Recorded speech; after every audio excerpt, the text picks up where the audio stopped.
Before Figma hit a $20 billion acquisition offer, they quietly gave their entire product away free to individual designers, and it's the move they never put in the S1. In 2016, Dylan Field was building a design tool nobody asked for.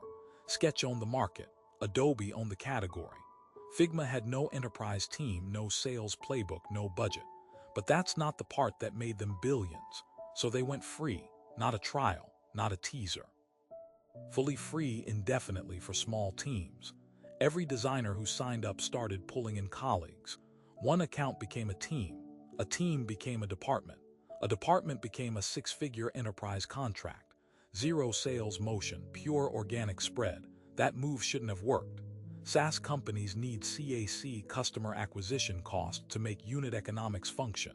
Giving away product burns runway. Most VCs pushed back. Figma ignored them. Here's the mechanism they actually buried. Individual designers don't hold budget authority, but they hold social proof authority. One designer converts 5 colleagues. 5 colleagues convince a VP.